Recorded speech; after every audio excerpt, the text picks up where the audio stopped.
Les points clés à retenir de cette matinée que nous avons pu suivre grâce à Africa 24 en direct et en exclusivité. Alors les points clés sont que Laurent Gbagbo et Charles Blé Goudé plaident tous les deux non coupables. Laurent Gbagbo, 70 ans, est le premier ex-chef d'État poursuivi à la CPI. Alors, avec nous pour en discuter, sur ce plateau, nous recevons Monsieur Youssouf Diaby. Vous êtes secrétaire général du MDCI, le Mouvement pour la démocratie en Côte d'Ivoire, et également porte-parole de Charles Blé Goudé. Merci beaucoup. Ainsi que notre éditorialiste Alfred Chango. Merci. Merci messieurs d'être de retour. Alors, Laurent Gbagbo devient ainsi le tout premier ancien chef d'État à être livré à la CPI. Est-ce que ce procès devrait inquiéter d'autres leaders africains, Alfred ? Alors, Marie, je ne sais pas si ça devrait les inquiéter, mais au regard de ce qui s'est passé tout récemment en Afrique, dans certains pays où il y a eu des modifications de constitution, au Rwanda, on le voit au Congo-Brazzaville, à Kinshasa où il y a une hésitation, mais surtout au Burundi où il y a des massacres justement de la population. On a l'impression que certains chefs d'État africains n'ont pas retenu la leçon justement de ce qui est arrivé à Laurent Gbagbo. Et d'ailleurs, c'est vraiment une ironie vraiment tragique que Laurent Gbagbo se retrouve justement à la Cour pénale internationale comme ça. On n'aurait pas imaginé un seul instant que lui qui a été l'opposant quand même historique à Félix Houphouët-Boigny, enfin, moi, je l'ai connu quand il était en exil ici. Il avait suscité un élan, un espoir. Mais à un certain moment, et oui, il faut arriver à comprendre que on peut perdre une élection, on peut gagner une élection. Si on l'a perdu, on se dit, mais l'élégance, justement, républicaine, voudrait qu'on reconnaisse sa défaite et se dire, je reviendrai demain, et puis souhaiter à celui qui arrive, mais bonne chance. C'est comme ça que ça devrait normalement se passer. Malheureusement, on a l'impression qu'en Afrique, nos chefs d'État, nos hommes politiques ne sont pas dans cette logique-là. Mais évidemment, on pourra dire, mais ils sont d'un certain âge. Ce qu'on espérerait aujourd'hui, c'est de voir des jeunes qui vont bientôt arriver sur cette scène politique-là, tirer les leçons de ce qui arrive à Laurent Gbagbo, pour se dire, mais nous ne voulons plus de ça. S'il y a une transition qui se fait par les urnes, bien, on va jusqu'au bout de cette logique-là, et puis peut-être qu'on reviendrait. Il y a un vieux chef d'État, mais paix à son âme, qui vient de nous quitter, Mathieu Kérékou, du Bénin, pour ne pas le nommer, qui avait été écarté du pouvoir comme ça par la Conférence nationale souveraine du Bénin, qui s'était retiré et qui était revenu par la voie des urnes, et puis qui avait été réélu. Comme quoi, effectivement, il y a une certaine vertu à respecter les règles qu'on se donne soi-même. Et donc, on voudrait effectivement que les chefs d'État africains comprennent une bonne fois pour toutes que l'alternance démocratique, ça fait partie des mœurs démocratiques, ça fait partie des mœurs républicaines. En tout cas, vous l'évoquez du bout des lèvres, la contestation des résultats de l'élection présidentielle de 2010. La procureure Fatou Bensouda a dit, en tout cas a déclaré ce matin que ce procès n'a pas pour objectif d'établir qui a gagné ces élections.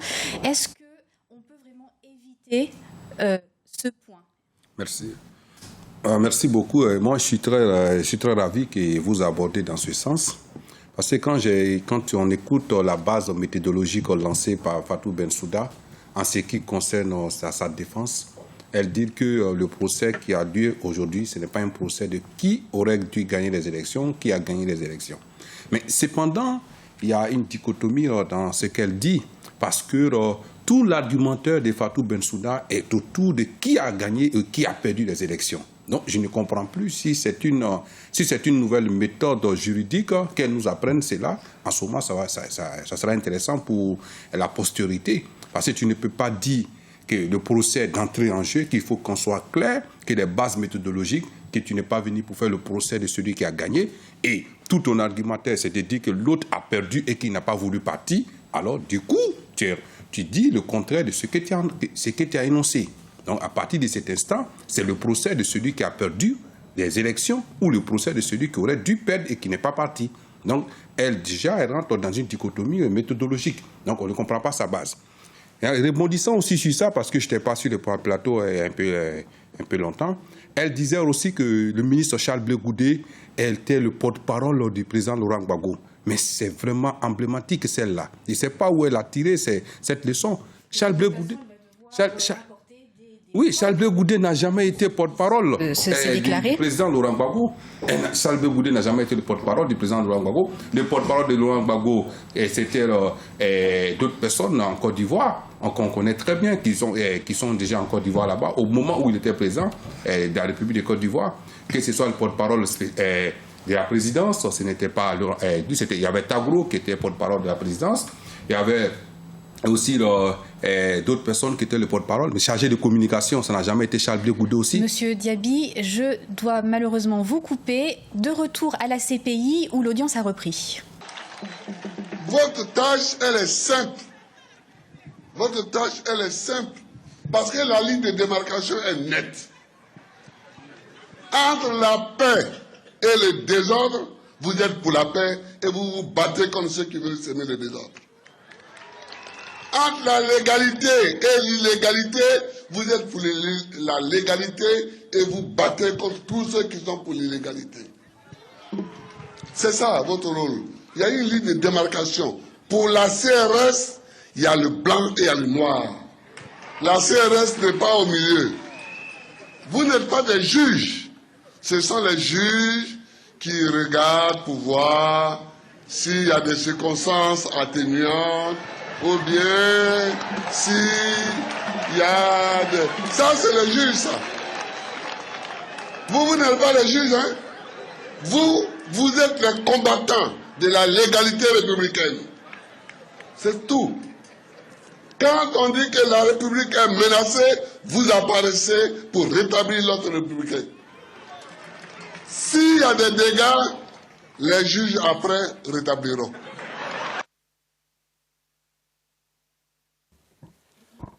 Your Honors.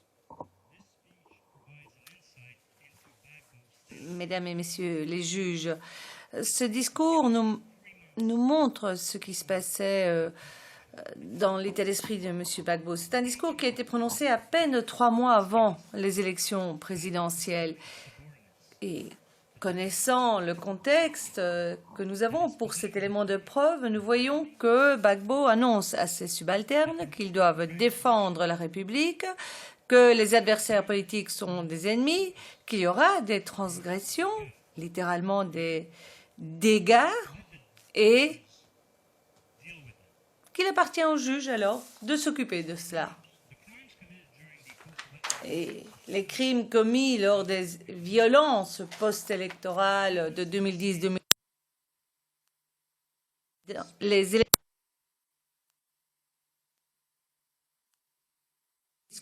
Gbagbo était en train de donner carte blanche à la FDS. Discours, il était président de la Côte d'Ivoire, mais il était aussi le chef suprême des armées. Je voudrais rapidement vous donner quelques éléments de biographie. Vous savez maintenant qui est M. Gbagbo. Par exemple, il est né en 1945. Mais quand on analyse le passé de M. Gbagbo, il y a une chose que j'aimerais que la Chambre retienne, à savoir qu'il a fallu à Gbagbo plus de 20 ans pour arriver à la présidence. Des années de lutte pendant laquelle il a d'abord créé le parti du Front populaire ivoirien, le FPI, et que ce front est né dans la clandestinité, qu'il a été forcé à l'exil. Il s'est battu pour la démocratie en se battant pour avoir des élections multipartis. Il a passé des années en prison, des années dans l'opposition, avant d'arriver enfin à la présidence de la Côte d'Ivoire.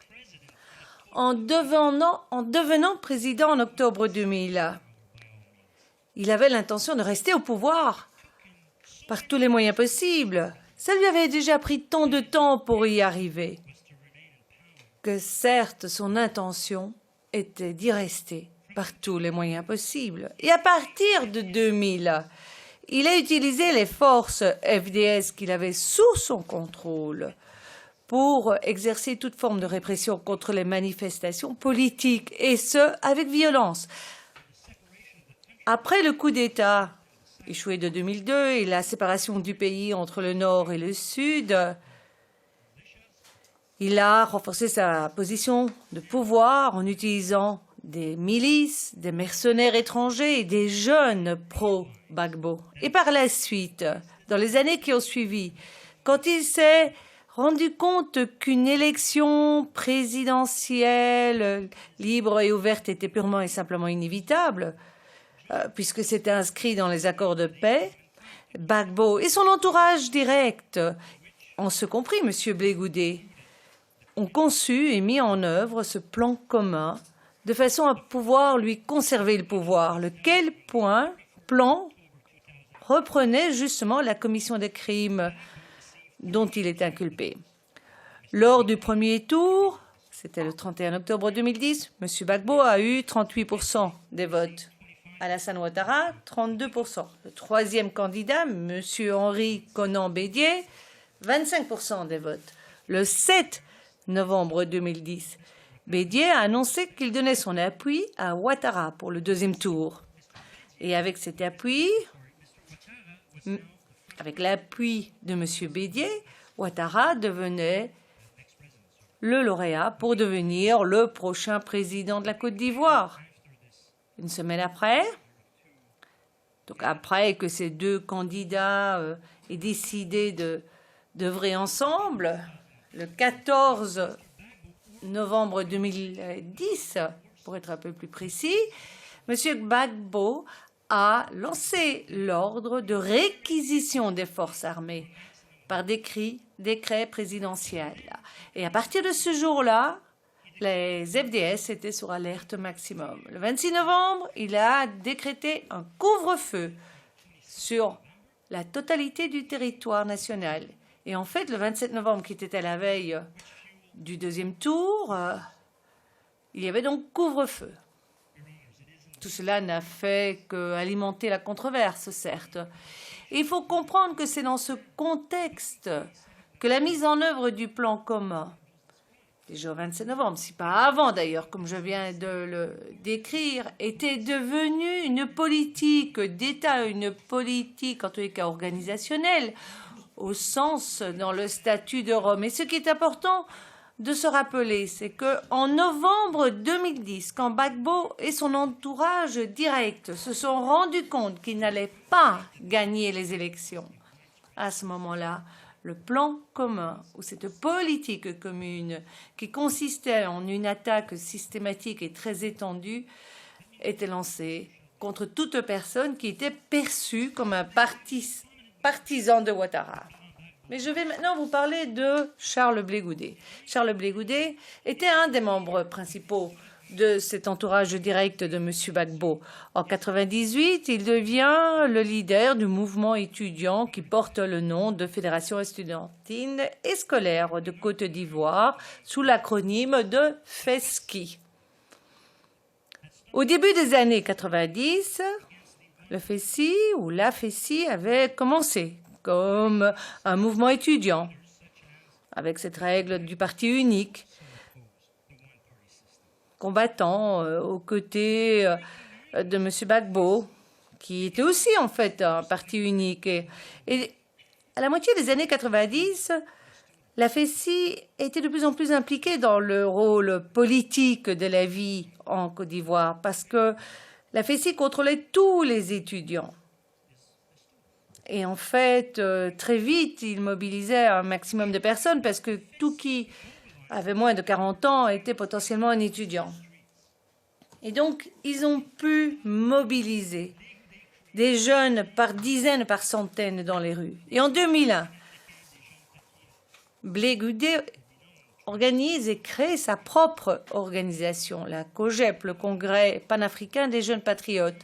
En 2002, il participe à la création de l'Alliance de la jeunesse pour le sursaut national. Mais c'était un nom qui était très très long, un peu trop long, qu'on a dès lors très vite rebaptisé en Alliance des jeunes patriotes. C'était une organisation parapluie qui embrassait en fait toutes les organisations pro-Gbagbo. Et début 2003, Blé Goudé est devenu le président de cette alliance des jeunes patriotes. C'est justement pendant cette période qu'il est devenu ce que l'on a appelé par la suite et connu le général de la rue. Je vais maintenant vous montrer une vidéo qui vient de cette période-là, 2003. Une vidéo dans laquelle il confirme qu'il est lui-même le général. Et il porte d'ailleurs un uniforme en tant que tel. Et regardez bien qui sont les jeunes qui sont avec lui, assis dans cette vidéo. En fait, ces jeunes chefs ou ces jeunes dirigeants sont ceux avec qui il va faire le tour d'Abidjan pour essayer de mobiliser, de galvaniser les foules, les incidents à la violence au lendemain des élections en 2010.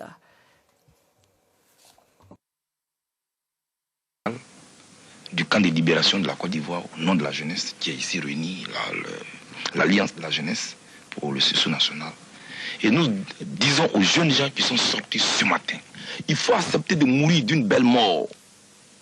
La belle mort dont on peut mourir, c'est de mourir pour sa patrie. C'est un message fort.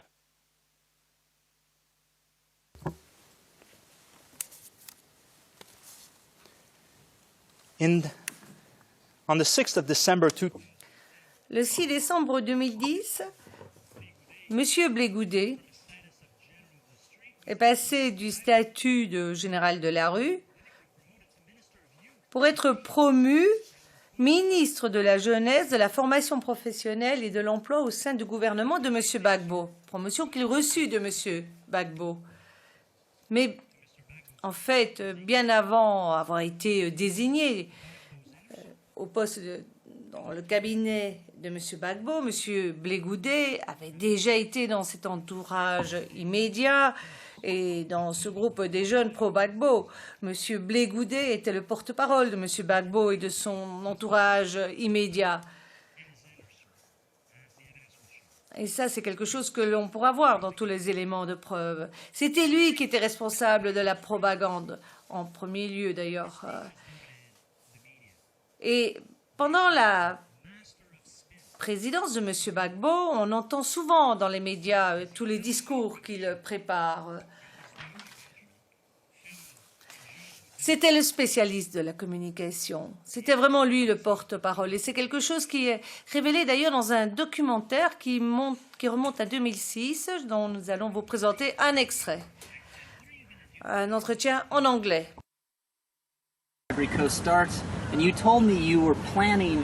Vous nous disiez que, maintenant je ne sais pas si vous vous en souvenez, vous nous aviez dit que vous étiez en train de préparer un business, vous étiez en train de retravailler les images que les gens donnent. Un porte-parole, un spécialiste de la communication, un peu comme Karl Rove, comme Alastair Campbell, comme Peter Mandelson. Oui, j'aime bien, parce que je crois que tout le monde a envie de devenir politicien. Tout le monde veut le devenir. On parle toujours de politique, sans pour autant savoir ce que c'est, la politique. Ils ne savent pas que finalement la politique, enfin en tout cas un message politique, il faut quelqu'un qui soit votre porte-parole. Il vous faut être bien organisé. Bon, maintenant, il faut quelqu'un qui puisse leur enseigner comment s'organiser, comment donner du corps à un message politique avant de parler aux gens, avant de faire ce message, avant de prononcer un discours. Il y a tout un travail que l'on doit faire dans l'ombre. Et c'est ça que moi je veux faire. Et c'est d'ailleurs le titre de ce documentaire, Le travail de l'ombre. Et c'est aussi exactement ce que M. Blé Goudé faisait. Je pense que la défense aura la parole lundi et mardi, lorsque vous terminerez. Je ne sais pas qui sera le premier intervenant parmi les équipes de la défense. Vous prendrez votre décision et la Chambre s'inclinera. Voilà. J'aimerais remercier toutes les parties et les participants, ainsi que le public, qui a écouté et qui nous a suivis. Et nous nous retrouvons demain à 9h30 pour entendre la suite de la déclaration liminaire du procureur.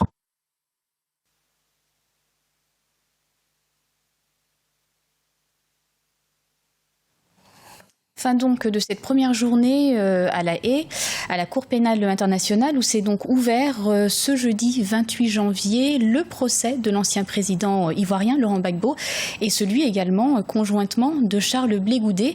Alors Alfred, on reprend finalement la question que j'avais posée juste avant l'intervention de Maître MacDonald. Il est quand même troublant de voir un ancien chef d'État africain jugé en Europe. Est-ce qu'on peut envisager quand même une cour pénale panafricaine? Anne-Marie, mais déjà l'Union africaine, dans ses structures, a énoncé, créé la Cour de justice africaine. Sauf que cette Cour de justice n'a jamais été mise en place, faute justement d'un consensus de tous les dirigeants sur les modalités des nominations des juges, de quoi cette Cour pouvait connaître du point de vue du droit. Et dans le même cadre, dans les structures régionales, effectivement, il y a des cours spécifiques qui peuvent aussi connaître des cas, mais pas des cas de jugement des chefs d'État africains. Donc, effectivement, on a entendu un certain nombre de chefs d'État dire que l'Afrique... La souveraineté nationale également. Bien sûr, oui, mais en même temps, ces mêmes chefs d'État africains sont partants pour que justement la Cour de justice africaine puisse connaître des cas aussi comme celui de Laurent Gbagbo.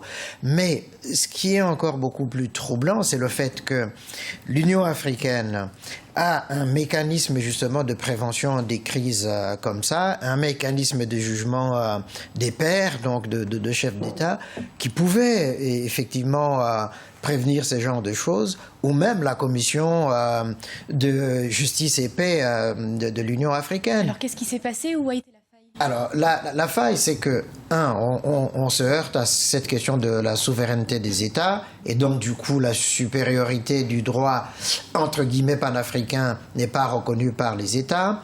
Deux, on se heurte à un deuxième point qui est le fait que, selon l'article 2 de la charte de l'Union africaine, la non-ingérence dans les affaires intérieures aux États. Et trois, tous ces chefs d'État, puisqu'on sait que l'Union africaine, c'est la chambre de réunion, de rencontre de ces chefs d'État, aucun d'entre eux n'a le courage de dire à un père, voilà, là il y a un tel problème, nous voudrions effectivement que vous agissiez comme ça. Mais vous l'avez vu dans des cas moins dramatiques que celui de la Côte d'Ivoire, les plus récents. Le cas du Burundi, c'est vraiment un cas d'école. Le président burundais, il passe par-dessus l'Union africaine, passe par-dessus toutes les institutions. Et donc, effectivement, j'en terminerai là. Je crois effectivement que c'est une tragédie que Laurent Gbagbo se retrouve là-bas. Mais si nous ne voulons pas justement retrouver encore des chefs d'État africains dans cette cour-là, il faut respecter les constitutions, il faut respecter les textes de loi que l'on se donne et qu'on accepte que dans la démocratie, lorsqu'il y a des élections, on peut perdre ou on peut gagner, mais il y a l'élégance républicaine, l'élégance démocratique qui consiste justement à accepter le verdict des urnes. Monsieur Diaby, vous voulez intervenir? Oui, je voulais intervenir. Merci. Et il y a le président Laurent Gbagbo qui disait au cours d'une audience que c'est celui qui a perdu les élections qui a causé les morts en Côte d'Ivoire. Et ça, à la réponse à cette question, il y a Bensouda aujourd'hui, avant sa prise de parole, lance comme méthode. Elle dit, de prime abord, nous ne sommes pas venus ici pour faire un procès de qui a gagné les élections ou de qui a perdu les élections. Mais cependant, il y a une dichotomie sociale dans le langage perfidie de Bensouda lorsque tout l'argumentaire que nous avons écouté depuis ce matin est basé de qui a perdu les élections et de qui a gagné les élections. Donc, cependant, c'est le procès de celui qui a perdu les élections. Donc, qu'elle ne vienne pas nous dire alors que ce n'est pas le procès de celui qui n'a perdu ou gagné les élections. Ce sera vraisemblablement vraiment discuté donc lors de ce procès, on n'en doute pas. J'aimerais vous poser une question, Monsieur Diaby. Donc, Laurent Gbagbo a été livré à la CPI parce que, selon certaines personnes, il y avait des dysfonctionnements au sein des tribunaux ivoiriens, donc suite à la crise post-électorale. Aujourd'hui, la Côte d'Ivoire annonce qu'elle n'enverra plus personne à La Haye. Est-ce que les tribunaux nationaux sont préparés à juger toutes les parties prenantes de la crise? Parce qu'on sait notamment qu'une commission d'enquête a été mise sur place par le gouvernement d'Alassane Ouattara. 5 anciens officiers du camp Ouattara ont d'ailleurs été inculpés. Donc est-ce qu'on se dirige vers des procès en terre ivoirienne des parties prenantes de cette crise? D'abord, disons que la commission nationale d'enquête mise en place par le président Ouattara a établi comme si 1900 morts causés par les FDS et 762 morts causés par les forces pro-Ouattara. Déjà, à partir de cet instant, il y a eu une inculpation et donc des chefs de guerre ont été inculpés et jusqu'à présent, nous attendons le procès. Donc, à ce niveau, nous voulons un procès qui se fasse en Côte d'Ivoire. Ça, il n'y a pas de problème à ce niveau.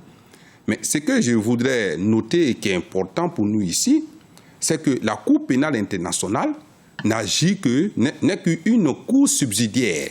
C'est une cour secondaire. Selon son article 7, l'article de Rome, qui dit que c'est lorsque notre cour, les cours nationales, la cour d'un pays ne peut pas traiter un dossier, qu'il ramène le dossier vers la CPI. Mais la Côte d'Ivoire aujourd'hui est capable de traiter ces dossiers. Je prends l'exemple du ministre Charles Blé Goudé. Avant d'amener le ministre Charles Blé Goudé, avant de déporter Charles Blé Goudé à la CPI, le président Ouattara avait bien dit que la Côte d'Ivoire a maintenant les moyens de juger les Ivoiriens en terre ivoirienne. Ghana d'ailleurs. Non, quand il a été déporté du Ghana pour aller vers la Côte d'Ivoire, et quand il était en Côte d'Ivoire, dans les géoles du pouvoir en place, et le Premier ministre avait affirmé ça, même en France ici, lors d'un colloque, que la Côte d'Ivoire a maintenant les moyens juridiques pour pouvoir, et les juges pour pouvoir faire. Donc, pour faire un procès pour Charles Blé Goudé en Côte d'Ivoire. Donc, moi, je pense que ça, c'est des discours politiques. Aujourd'hui, ce qui est sûr et que nous entendons, on attend qu'il y ait une véritable justice. Quand on nous parle de justice des vainqueurs et de justice des vaincus, il n'y a pas de justice des vainqueurs, il n'y a pas de justice des vaincus. Il doit avoir le droit qui doit être dit. Et si le droit est dit, les Ivoiriens seront ravis de cela. C'est ce que les Ivoiriens entendent. Alors, mais quand Fatou Bensouda aussi se met à nous dire que Charles Blé Goudé était, je dis bien, était le porte-parole de Laurent Gbagbo, mais je crois qu'elle nous tombe des nuages. Je ne sais pas d'où elle tire ça. Gervais Koulibaly, qui est encore en Côte d'Ivoire, qui est aujourd'hui partisan du parti au pouvoir, c'est lui qui était le porte-parole de Laurent Gbagbo. Ou bien, je ne sais pas où elle tire cela. Et quand elle, là où je suis très heureux de Bensouda, elle dit que la crise ivoirienne tire sa source historique de l'ivoirité qui a été animée par le président Henri Konan Bédié. Et là, ça, c'est très, très juste de sa part. Mais qu'elle aille encore plus loin, parce que les preuves à décharge, elle ne touche pas à cela, elle ignore les preuves à décharge. Parce que quand elle va toucher aux preuves à décharge, la FDH a déjà noté certaines personnalités de la Côte d'Ivoire qui doivent se retrouver à la CPI. Donc, demande d'ailleurs aux Ivoiriens de faire preuve de patience. Est-ce qu'on ne doit pas justement attendre et voir ce qui va en découler? Oui, mais c'est vrai, madame. Voilà, des dossiers sont en préparation et tout le monde, enfin la justice pourra suivre son cours avec impartialité. Merci beaucoup. À ce niveau, la patience, nous sommes déjà persévérants. Et donc la patience, nous portons déjà cette patience parce que nous avons déjà Charles Blé Goudé, le ministre Charles Blé Goudé et le président Laurent Gbagbo qui sont déjà là-bas. Nous avons Madame Gbagbo qui est déjà en Côte d'Ivoire, dont on ne sait où. Alors, mais quand pendant 5 ans, tu ne fais que juger d'autres personnes et que tu les mets en prison et que tu dis qu'on soit patient par rapport à ceux qui sont avec toi parce que tu as gagné une guerre, non, la guerre même a ses règles. C'est ça le problème. La Convention de Genève. Donc, il y a des crimes de guerre. Ce n'est pas parce qu'on est vainqueur d'une guerre que, quand on a commis des crimes de guerre, des crimes contre l'humanité pendant qu'on est vainqueur, qu'on ne doit pas être jugé. Donc l'exemple de Nuremberg n'est pas un exemple, c'est un spédo-exemple que va se prévaloir le pouvoir d'Abidjan. Alfred Chango, le but ultime de ce procès, c'est quand même de faire entendre la voix des victimes. Est-ce que finalement, ce n'est pas qu'une partie des victimes qui seront satisfaites à l'issue de ce procès? Alors, on peut, Anne-Marie, voir la chose de cette manière-là, le verre à moitié plein ou à moitié vide. Mais moi, j'irais au-delà. Le but ultime vraiment de ce procès, c'est d'abord la recherche de la vérité, l'établissement de la vérité. C'est une première pierre à l'édifice vers la justice? Tout à fait, oui, la vérité sur ce qui s'est passé réellement en Côte d'Ivoire entre octobre 2010 et avril 2011. Ça, c'est un. Deux, prenons Madame la procureure, Fatou Bensouda, au mot. Elle dit qu'elle est en train d'instruire aussi, qu'elle enquête aussi sur l'autre partie prenante à la crise ivoirienne. Mais alors la question qui se pose, c'est et si on n'envoie plus personne donc à la CPI, qu'est-ce qui se passe? J'y arriverai. Mais si on reste du point de vue des victimes, effectivement, il n'y a pas de victimes d'un camp contre les victimes de l'autre. Toutes les victimes sont vraiment les mêmes. Elles sont victimes des violences politiques commises par les protagonistes politiques. Donc, la cause de toutes les victimes sera entendue, comme aujourd'hui dans les indemnisations qui sont en train d'être faites en Côte d'Ivoire. On indemnise toutes les victimes, mais c'est un processus qui est en cours. Maintenant, sur le refus aujourd'hui de la Côte d'Ivoire d'envoyer ses citoyens de nouveau à la CPI, c'est vrai qu'on peut s'interroger là-dessus. Je pense que l'écueil sur lequel le pouvoir actuel ivoirien a buté, et le président Alassane Dramane Ouattara, c'est le cas Simone Gbagbo. Là, c'est devenu un cas de conscience. Dire, à la limite, on a envoyé Laurent Gbagbo, on a envoyé Charles Blé Goudé, comment est-ce qu'on va encore envoyer, alors là, pour le coup, cette dame, cette femme, cette Ivoirienne, qui n'est pas rien quand même, qui représente quelque chose en Côte d'Ivoire, comment est-ce qu'on va l'envoyer là-bas? Dans ce cas-là, on va la juger ici, on verra ce qui va en sortir, et peut-être, on va l'amnistier ou pas, mais enfin, c'est en cours. Maintenant, pour les autres dirigeants politiques, de toute manière, la Côte d'Ivoire est partie prenante au statut de création de la Cour pénale internationale. Il y a des dossiers que la Côte d'Ivoire transmettra mais elle à la menace Cour pénale. de s'en retirer si on la force à envoyer oui, ce n'est qu'une d'autres menace citoyens. Verbale. Pour moi, ce n'est qu'une menace verbale. Un engagement pris est un engagement. On ne se dédie pas à la dernière minute. Maintenant, il restera à voir qui, parmi ceux qui sont concernés aujourd'hui par les enquêtes en cours, de ceux qui sont au pouvoir, seraient à transférer justement à la CPI. Ça, c'est clair. C'est vrai que ça va créer une sorte de conflit juridictionnel entre les juridictions ivoiriennes et la juridiction internationale. Mais je pense qu'au bout du compte, un certain nombre de personnalités seront transférées à la Cour pénale pour être jugées là-bas. Puisque, au fond, dans ce cas-là, si on considère que seuls ceux qui sont aujourd'hui à la CPI pouvaient être transférés là-bas et que ceux qui sont partisans, qui sont du côté d'Alassane Dramane Ouattara ne peuvent pas y aller, dans ce cas-là, on demande aussi à la CPI de renvoyer ceux-là pour qu'ils soient jugés en Côte d'Ivoire. Et donc, pour moi, il ne va pas y avoir deux poids, deux mesures. Monsieur Diaby, vous partagez cet avis que ce procès va être un premier pas vers la réconciliation nationale? Si le procès se fait dans les normes et que tous ceux qui ont commis des actes, des atrocités en Côte d'Ivoire sont jugés, c'est de ça que nous parlions. À partir de cet instant, il n'y a pas de problème. À partir du moment où la commission nationale d'enquête mise en place par le président Ouattara a déjà incriminé un certain nombre de chefs de guerre qui ont commis des atrocités, des crimes de guerre, des crimes de sang.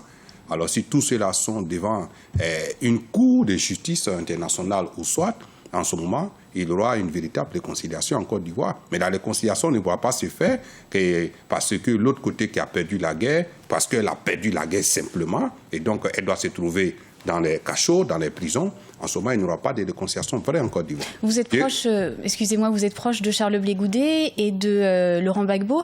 Dans quel état d'esprit aborde-t-il ce procès?